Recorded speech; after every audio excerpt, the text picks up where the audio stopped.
ববির সাথে প্ল্যান করে জেল থেকে পালিয়ে গেল ঈশা। অবাক হয়ে গেল পর্ণা। হ্যাঁ বন্ধুরা, এমনটাই দেখা যাবে। তাই সম্পূর্ণ জানতে ভিডিওটিতে লাইক দিয়ে চ্যানেলটি সাবস্ক্রাইব করে দেখতে থাকুন। গল্পের শুরুতে দেখা যাবে অয়ন আর মৌমিতাকে ঠাম্মি বলতে থাকে, সাবধান, এই বাড়ির চৌকাঠও পেরোনোর একদম চেষ্টা করবি না কখনো, বুঝতে পেরেছিস? তোদের এই বাড়িতে কোনো জায়গা নেই। তখন অয়ন বলতে থাকে, ঠাম্মি একটু বোঝার চেষ্টা করো। তখন পর্ণা বলতে থাকে, দেখুন বড়দা আর দিদি, আপনাদের না এই বাড়িতে কেউ চায় না, তাই প্লিজ এই বাড়িতে আপনারা আর ফিরে আসবেন না। এই বাড়িতে অশান্তি সৃষ্টি করতে আসবেন না, যান এখান থেকে। ঠিক তখনই মমিতা বলতে থাকে, দেখ অয়ন, তোদের জন্য আজকে আমার এই ছেলের এই অবস্থা।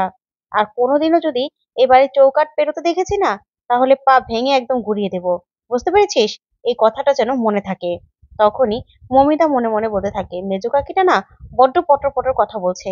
একবার শুধু এই বাড়িতে ঢুকি, তারপর দেখবে তোমার কি অবস্থা করি। তখনই পর্ণা বলতে থাকে, যান, প্লিজ যান, এখান থেকে চলে যান। তখন অয়ন আর মমিতা বুবাইকে বলতে থাকে, বুবাই বাবা, তোর মা বাবা একবার ভালো হওয়ার চেষ্টা করছে, একবার সুযোগ চাইছে। দেখ এবারের মানুষ তাও আমাদের সুযোগ দিচ্ছে না। তখন বুবাই এগিয়ে যায় আর গিয়ে বলতে থাকে, তোমরা কেন আসো এখানে, কেন এসেছো? তখন অয়ন মনে মনে বলতে থাকে, বুবাইটা এখনো আমাদের সাথে এরকম ভাবে কথা বলছে, তাহলে তো এই বাড়িতে থাকার আশা একদম শেষ, তাহলে আমরা কি করব? তখন মমিতা বলতে থাকে, বুবাই বাবা, তোর কি এখনো মনটা গলেনি? বাবা মার কথা একবারও বলবি না? তখন বুবাই বলতে থাকে, না মা, তুমি সব সময় সবার ক্ষতি করেছো, তোমরা এই বাড়ির ক্ষতিই চেয়েছো সব সময়। কেন করো এগুলো? আর কেন আসো এই বাড়িতে বলো তো? এখন এই বাড়ি থেকে চলে যাও। তখন বুবাই আর পর্ণা মিলে ওদেরকে বাড়ি থেকে বের করে দেয়।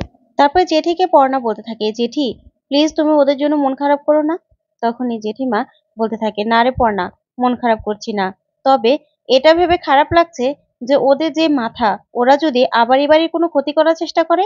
তখন সেজন বলতে থাকে, না না জেঠি, ওই ঈশা তো এখন জেলে, ওদের মাথায় এত বুদ্ধি নেই যে আমাদের বাড়ির ক্ষতি করবে, বুঝতে পেরেছো? ওরা না কিচ্ছু করতে পারবে না। তখন এই বলেই সৃজনের বাবা বলতে থাকে, আচ্ছা ঠিক আছে, অনেক হয়ে গেছে, এবার সব আপদ বিদায় হয়েছে। তারপরে ঠাম্মি বলতে থাকে, হ্যাঁ, এবার আর কোনো বিপদ এই দত্ত বাড়িতে আসবে না। তখন পর্ণা বলতে থাকে, ঠাম্মি আমি একটা কথা বলতাম। তখন কৃষ্ণা বলতে থাকে, এই তো, পর্ণার সব ব্যাপারে কথা বলতে হবে। তখন সৃজন বলে, মা একটু শুনেই দেখো না। তারপরে ঠাম্মি বলে, বল নাতবু বল। তারপরে পর্ণা বলতে থাকে, আসলে বাবা লক্ষ্মীশ্বর মন্দিরে গিয়েই তো আমরা সৃজনকে সুস্থ করতে পেরেছিলাম। তাই আমি চাইছিলাম যে ওই মন্দিরে গিয়ে যদি ভোগ রান্না করে আমরা খাওয়াতে পারতাম আর পুজোটা দিয়ে আসতে পারতাম। তখন এই কথা শুনে কৃষ্ণা বলতে থাকে, আমিও ভোগ রান্না করব। তখন সৃজনের বাবা বলতে থাকে, এই তো না করছিলে পর্ণাকে, এখন আবার নিজে ভোগ রান্না করবে? তারপর ঠাম্মি বলে, যাক, যাক, ওরা দুজনেই তো একসাথে সবকিছু করেছে, তাহলে ভোগ রান্না করেও ওরাই একসাথে পুজো দিয়ে আসুক। তারপর সৃজন বলতে থাকে, মা আমার জন্য যখন যখন এত কিছু হয়েছে, তাহলে আমিও যাব। তখন কৃষ্ণা বলে, না, একদম না, বাবু তোর শরীরটা একদম ভালো নয়। তখন পর্ণা বলতে থাকে, আমার দিকে তাকিয়ে কি হবে, একদম না, সৃজন তোমার শরীরটা ভালো নয়, তোমার যাওয়ার কোনো দরকার নেই। তখন ঠাম্মি বলে, যাক না, ও গিয়ে আশীর্বাদ নিয়ে আসবে। তখন এই কথাতেই সৃজনের বাবা বলতে থাকে, ব্যাস, তাহলে তো হয়েই গেল, পর্ণা কৃষ্ণা আর সৃজন মিলে ওই পুজো পুজো দিতে যাবে। তখন রুচিরা বলতে থাকে, তাহলে আমি আর পুটি যাব হেল্পিং হ্যান্ড, ঠিক আছে? তখনই সবাই খুশি হয়ে যায়। আর সবাই খুশি হয়ে মন্দিরে যাওয়ার জন্য তৈরি হতে থাকে। ওইদিকে দেখা যাবে ঈশাকে জেলের মধ্যে দুজন মহিলা পুলিশ এসে ইচ্ছে মতো মারতে থাকে আর বলতে থাকে, কোথায় আছে মোবাইল, বল কোথায় আছে মোবাইল। তখন ঈশা বলতে থাকে, আমার কাছে কোনো মোবাইল নেই। কেন বিশ্বাস করছেন না আপনারা? তখন এই জেলার মহিলা বলতে থাকে, বিশ্বাস করবো মানে? তাহলে কি সুকুমার হালদার মিথ্যে কথা বলেছে? তখন ঈশা বলে, কার কথা বললেন? তখনই ওই মহিলা পুলিশ বলতে থাকে, সুকুমার হালদার, সেই তো লোক দিয়ে খবর পাঠিয়েছে যে তুই নাকি জেল থেকে তাকে ফোন করে বিরক্ত করছিস। তখন ঈশা বলে, না, মিথ্যে কথা বলেছে, সে মন্ত্রী বলে কি মিথ্যে কথা বলতে পারবে না? তখন ঈশা মনে মনে বলতে থাকে, সুকুমার আমাকে সাহায্য তো করলোই না, আবার আমাকে এরকম ভাবে ফাঁসিয়ে দিল। তারপরে ঈশা বলতে থাকে, বিশ্বাস করুন আমার কাছে কোনো মোবাইল নেই। তখন ওরা মারতে থাকে আর বলতে থাকে, আগে মোবাইলটা বের করি, তারপরে দেখ তোর কি মজা দেখাই। তখনই সেখানে ববি চলে আসে আর সে বলতে থাকে, এই এখানে কি হচ্ছে? তখনই মহিলা পুলিশ বলতে থাকে, ওর কাছে মোবাইল আছে, সেই মোবাইল বের করতে হবে। তখন ববি বলে, ওর কাছে কোনো মোবাইল নেই, বুঝতে পেরেছিস? কোনো মোবাইল নেই। ও আমার সাথে ছিল সারাদিন, ও কারোর সাথে কথা বলেনি তো। তখন মহিলা পুলিশগুলো বলতে থাকে, আজকের জন্য বেঁচে গেলি, আর একদিন যদি এরকম কোনো কিছু শুনি না, তাহলে তোর খবর আছে। এই বলে মহিলা পুলিশগুলো চলে গেলেই ঈশা বলতে থাকে, ববি আজকে তোমার জন্য আমি বড় বাচ্চা বেঁচে গেছি। তখনই ববি বলতে থাকে, তোর উপরে এখন ববির হাত আছে, তোকে আর কেউ কিচ্ছু করতে পারবে না, বুঝতে পেরেছিস? তখন ঈশা বলতে থাকে, হ্যাঁ তা তো বুঝলাম, কিন্তু এখান থেকে কি করে বেরোবো? তখন ববি বলতে থাকে, হ্যাঁ, বের হওয়ার আমি তো বের হতে পারতাম অনেক আগেই। কিন্তু মনের মতো আরেকজন পাইনি বলেই এতদিন বের হইনি। এবার ব্যাস তোকে পেয়ে গেছি। এখন বের হয়ে যেতে হবে। তখন ঈশা মনে, মনে বলতে থাকে, ইস! তুমি এখানে ও নেত্রী হতে পারো। কিন্তু বাইরে গেলে একবার শুধু বের হই। তারপরে আমি হব মহারানী, তুমি হবে পাটরানী। বুঝতে পেরেছো? তখন ববি বলে, কি ভাবছিস তুই? তখন ঈশা বলতে থাকে, না, না, আসলে কি করে বেরোবো সেটাই ভাবছি। তখন ববি বলে, তোকে কোনো কিছু চিন্তা করতে হবে না।